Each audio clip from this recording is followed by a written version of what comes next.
नमस्कार, vision IAS के news today के इस अंक में आप सभी का स्वागत है। इस अंक में हम आपके लिए लेकर आए हैं यूपीएससी परीक्षा की दृष्टि से महत्वपूर्ण कुछ अहम खबरें। इस अंक के साथ मैं हूँ दिव्या सिंह।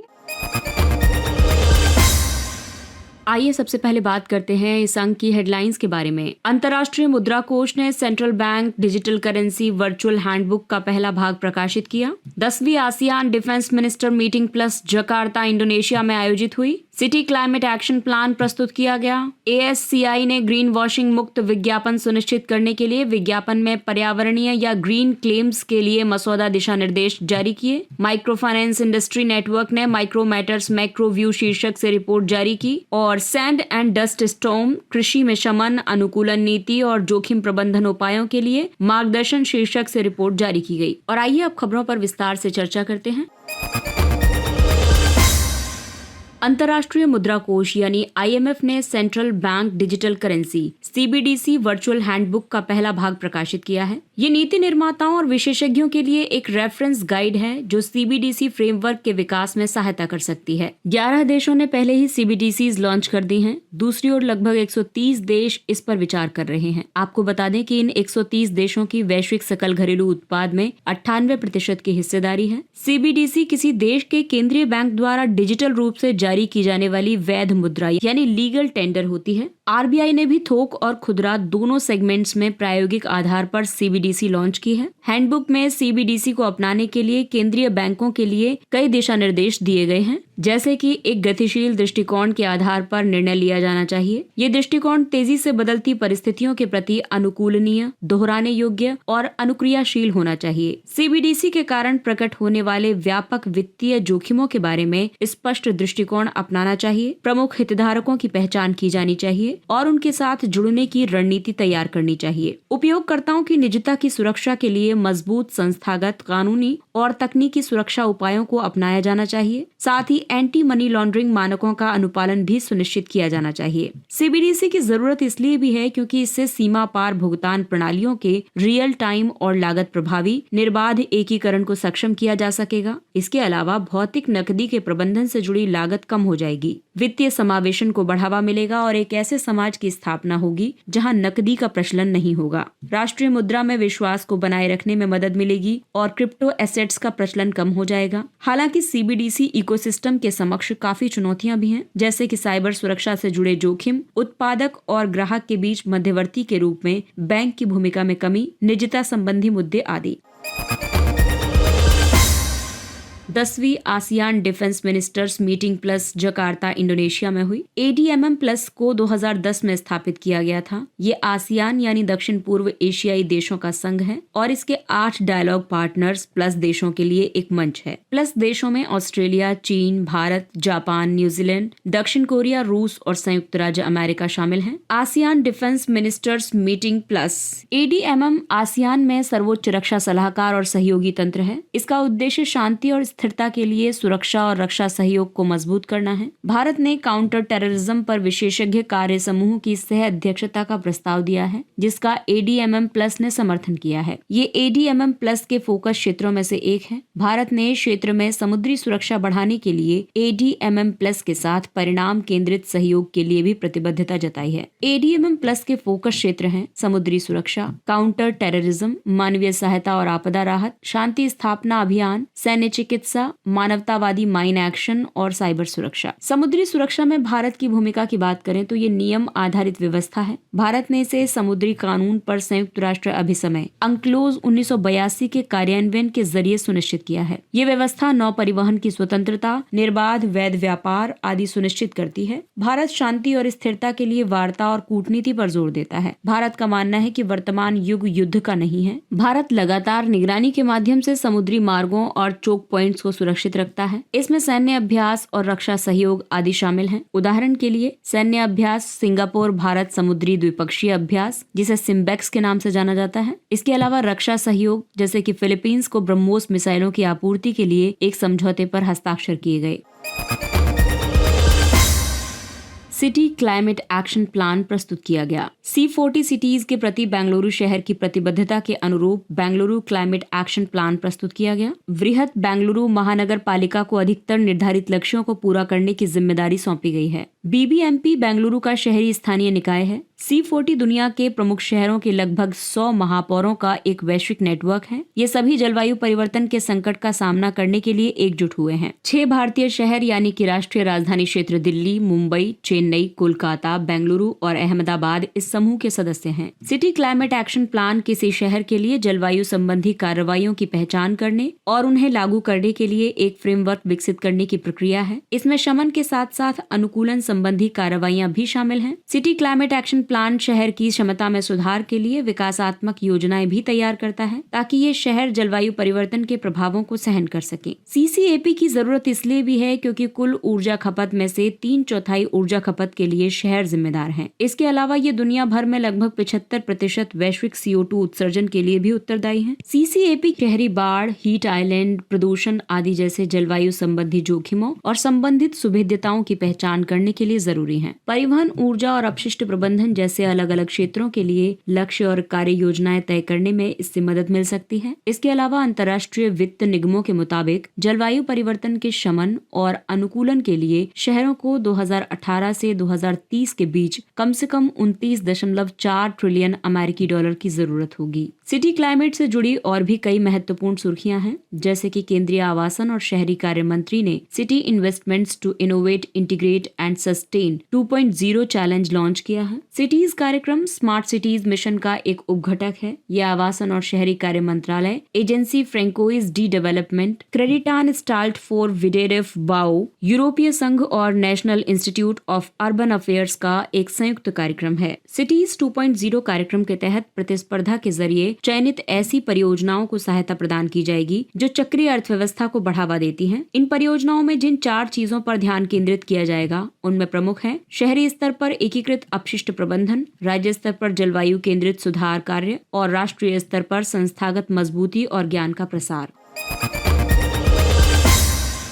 और आइए बात करते हैं अगली खबर की। ASCI ने ग्रीन वॉशिंग मुक्त विज्ञापन सुनिश्चित करने के लिए विज्ञापन में पर्यावरणीय या ग्रीन क्लेम्स के लिए मसौदा दिशा निर्देश जारी किए हैं। भारतीय विज्ञापन मानक परिषद का गठन 1985 में एक स्व विनियामक संगठन के रूप में किया गया था। इसे विज्ञापन और मीडिया उद्योग के पेशेवरों ने गठित किया था। इसका उद्देश्य भारत में दिखाए जाने वाले विज्ञापनों में शालीनता और निष्पक्षता और ईमानदारी को बनाए रखना है। ग्रीन वॉशिंग के अंतर्गत ब्रांड्स या कंपनियां अपने अधिकतर उत्पादों या सेवाओं को पर्यावरण हितैषी दिखाने का प्रयास करती हैं, जबकि वास्तविकता ये नहीं होती है। इसे ग्रीन शीन भी कहा जाता है। कंपनियां पर्यावरणीय हितैषी दावों के द्वारा ये दिखाने का प्रयास करती हैं कि उनके उत्पाद या सेवा से पर्यावरण पर या तो सकारात्मक प्रभाव पड़ता है या कोई प्रभाव नहीं पड़ता है। ये पर्यावरण के लिए कम हानिकारक है। इसके लिए कंपनियां फिबिंग, वेगनेस जैसे विविध तरीकों का सहारा लेती हैं। फिबिंग के तहत उत्पादों या सेवाओं के नेट जीरो, ग्रीन, पर्यावरण अनुकूल जैसे झूठे दावे किए जाते हैं और वेगनेस के तहत उत्पादों या सेवाओं की उत्पादन प्रक्रियाओं या इनमें प्रयुक्त सामग्रियों के बारे में जानकारी स्पष्ट नहीं की जाती, यानी कि जानकारी छिपा ली जाती है। ग्रीन वॉशिंग शब्द का सबसे पहले यूज किया था 1986 में जे वेस्टरवेल्ड ने। इन दिशा निर्देशों में ये कहा गया है कि सेवा या उत्पाद के पर्यावरण हितैषी, पर्यावरण मित्र, संधारणीय या पृथ्वी ग्रह के अनुकूल जैसे पूर्ण दावों के समर्थन में पर्याप्त आधार प्रस्तुत किए जाएं। पर्यावरण हितैषी दावे विज्ञापित उत्पाद या फिर सेवाओं के संपूर्ण जीवन चक्र पर आधारित होने चाहिए, यानी कि वो उत्पादन से लेकर अपशिष्ट तक वो पूरी तरीके से पर्यावरण हितैषी होने चाहिए। तभी उनका एडवर्टीजमेंट पर्यावरण हितैषी के तौर पर किया जाए। उत्पादों या सेवाओं की मंजूरी से संबंधित प्रमाण पत्रों और सील में ये स्पष्ट किया जाए कि उन उत्पादों या सेवाओं की किन विशेषताओं या गुणों का मूल्यांकन किया गया है। किसी उत्पाद के compostable, biodegradable, recyclable, non toxic, किसी रसायन से रहित इत्यादि होने से संबंधित दावे विश्वसनीय वैज्ञानिक साक्ष्य पर आधारित होने चाहिए। ग्रीन वॉशिंग को रोकने के लिए भारत में कई पहलें शुरू की गई हैं, जैसे कि भारतीय प्रतिभूति और विनिमय बोर्ड ने business responsibility and sustainability reporting पर मानदंड जारी किए हैं। भारतीय रिजर्व बैंक ने global financial innovation network GFIN के ग्रीन वॉशिंग टेक स्प्रिंट में शामिल होने की घोषणा की। सेबी ने ग्रीन बॉन्ड के लिए क्या करें और क्या ना करें दिशा निर्देश जारी किए हैं।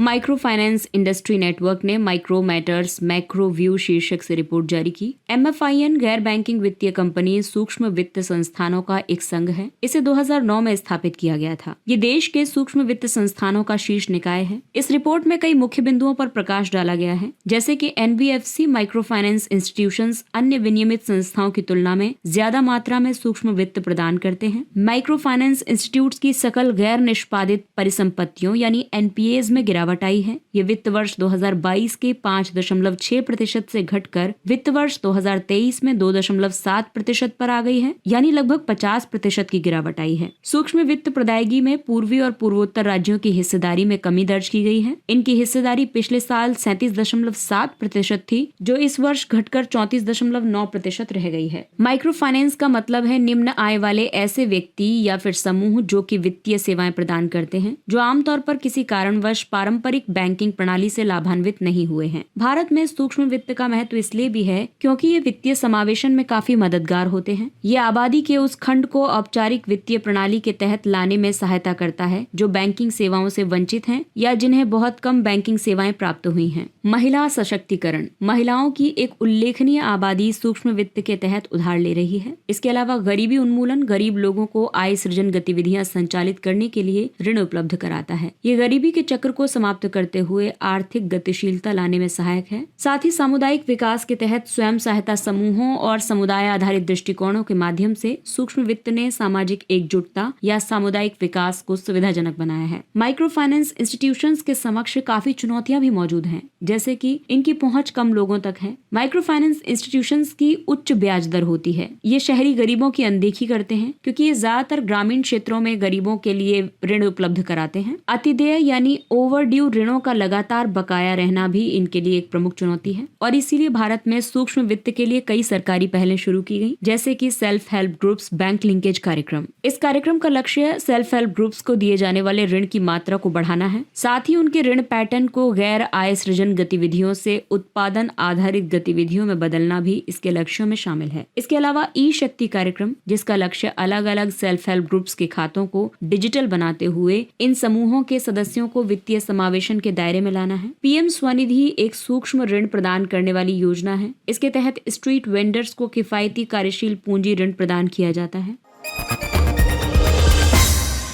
अगला टॉपिक है सैंड एंड डस्ट स्टॉर्म, कृषि में शमन, अनुकूलन, नीति और जोखिम प्रबंधन उपायों के लिए मार्गदर्शन शीर्षक से रिपोर्ट जारी की गई। ये रिपोर्ट संयुक्त राष्ट्र खाद्य और कृषि संगठन FAO ने जारी की है। इस रिपोर्ट के अनुसार सैंड एंड डस्ट स्टॉर्म का बार बार आना जलवायु परिवर्तन के प्रभाव के जो पूर्वानुमान लगाए गए हैं उन्हीं के अनुरूप है। ये तूफान विश्व में शुष्क भूमि के विस्तार, शुष्कता में वृद्धि और भीषण होते सूखे के संकेत हैं। सैंड एंड डस्ट स्टॉर्म तब उत्पन्न होते हैं जब प्रबल और विक्षोभ वाली पवन ने निम्न वनस्पति आवरण या वनस्पति रहित शुष्क भूमि की सतहों से मृदा के छोटे छोटे कणों को अपरदित कर देते हैं। विश्व में 75% धूल प्राकृतिक स्रोतों से और 25% मानव जनित स्रोतों से उत्पन्न होती है। सैंड एंड डस्ट स्टॉर्म के लिए जिम्मेदार मानव जनित मुख्य कारकों में शामिल हैं भूमि उपयोग में परिवर्तन, कृषि तथा वनों की कटाई। सैंड एंड डस्ट स्टॉर्म के प्रभाव ये होते हैं कि ये सतत विकास लक्ष्यों में से 11 को प्रभावित करता है। उदाहरण के लिए SDG 6 स्वच्छ जल और स्वच्छता,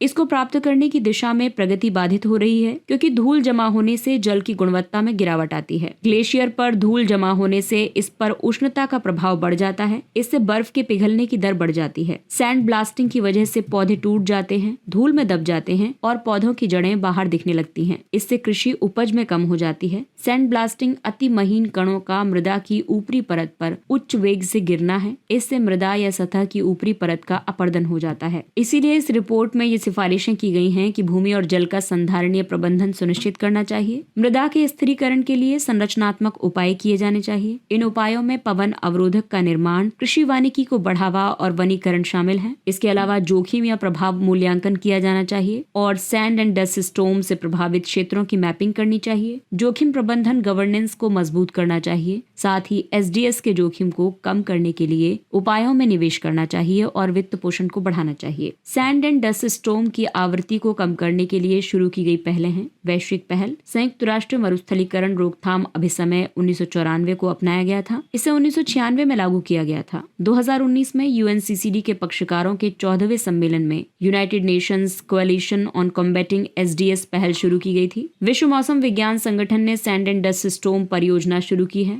भारत द्वारा भी कई पहलें शुरू की गई, जैसे कि अरावली श्रेणी के चारों ओर बफर क्षेत्र बनाने के लिए अरावली ग्रीन वॉल परियोजना शुरू की गई। राष्ट्रीय जलवायु परिवर्तन कार्य योजना के तहत राष्ट्रीय ग्रीन इंडिया मिशन की शुरुआत की गई।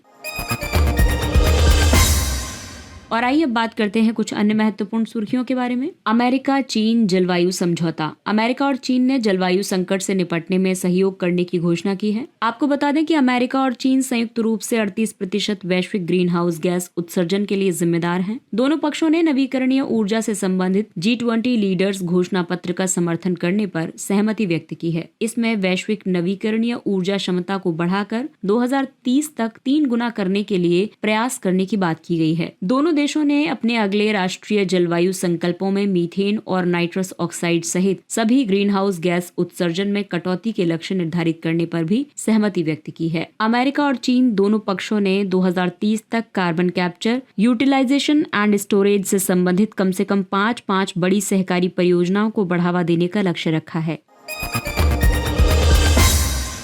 अगला टॉपिक है नेस्ट पहल। ये इंडियन ग्रीन बिल्डिंग काउंसिल द्वारा हरित भवनों के लिए शुरू की गई एक नई रेटिंग और प्रमाणन पहल है। इसका उद्देश्य व्यक्तिगत गृह स्वामियों और आवासीय क्षेत्र को हरित भवन की विशेषताओं को अपनाने के लिए प्रोत्साहित करना है। ये पहल बिजली की खपत और पानी के उपयोग को कम करने तथा स्वास्थ्यप्रद लिविंग स्पेस बनाने पर ध्यान केंद्रित करती है। IGBC भारतीय उद्योग परिसंघ का हिस्सा है। इसका गठन 2001 में किया गया था।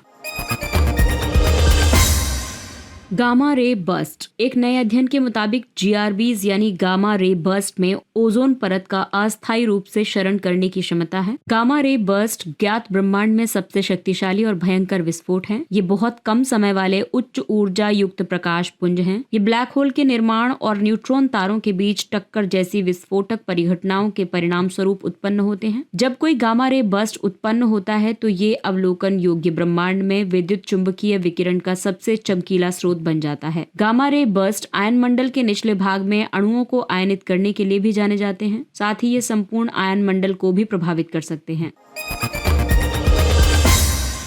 विश्व ऊर्जा रोजगार रिपोर्ट 2003। अंतर्राष्ट्रीय ऊर्जा एजेंसी ने WEE रिपोर्ट का दूसरा संस्करण जारी किया है। ये रिपोर्ट कोविड महामारी से पहले से लेकर आज तक ऊर्जा क्षेत्र में कार्यबल के विकास का विश्लेषण करती है। इस रिपोर्ट में कई मुख्य बिंदुओं पर नजर डाली गई है, जैसे कि स्वच्छ ऊर्जा क्षेत्र में जीवाश्म ईंधन क्षेत्र की तुलना में अधिक लोगों को रोजगार मिला है। 2019 से 22 के बीच स्वच्छ ऊर्जा क्षेत्र रोजगार में सबसे ज्यादा वृद्धि चीन में दर्ज की गई है। इसके बाद यूरोप, एशिया प्रशांत के अन्य क्षेत्र और भारत का स्थान है। 2019 के बाद से सबसे अधिक स्वच्छ ऊर्जा क्षेत्र रोजगार वृद्धि सौर फोटोवोल्टिक क्षेत्र में दर्ज की गई है। भारत में जीवाश्म ईंधन क्षेत्र में रोजगार के अवसर 2019 के स्तर से ज्यादा हो गए हैं।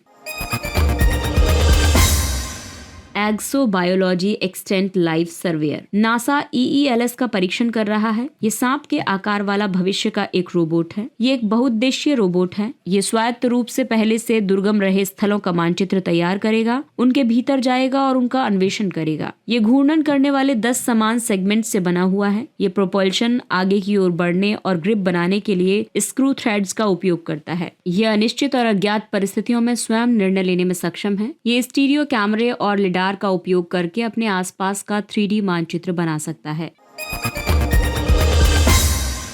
अगला टॉपिक है मित्र शक्ति 2023। ये भारत और श्रीलंका के बीच आयोजित होने वाला एक संयुक्त सैन्य अभ्यास है।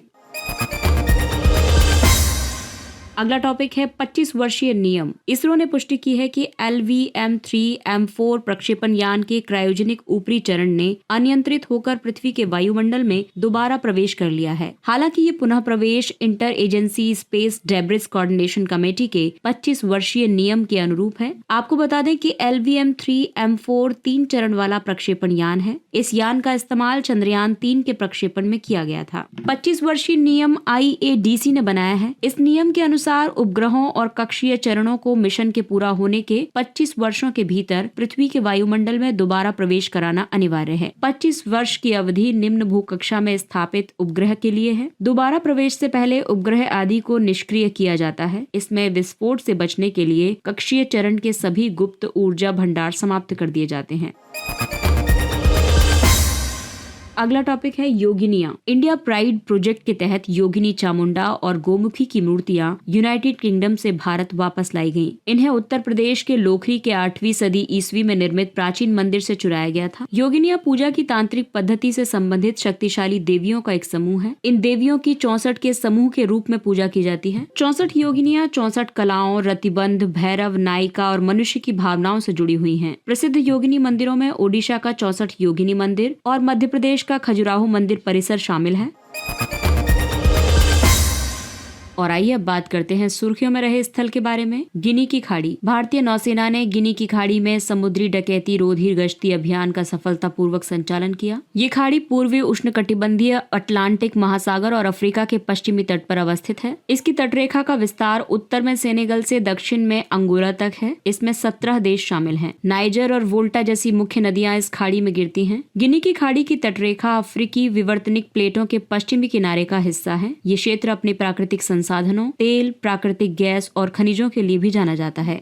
इसके साथ ही ये अंक समाप्त होता है। अगले अंक में फिर मुलाकात होगी कुछ अन्य महत्वपूर्ण खबरों के साथ। तब तक अपने लक्ष्य के लिए तत्पर रहिए और अगर आपको हमारा कंटेंट अच्छा लगता है तो इसे लाइक, सब्सक्राइब और शेयर जरूर करें। और अब हमें यानी विजन IAS की पूरी टीम को दीजिए इजाजत। नमस्कार।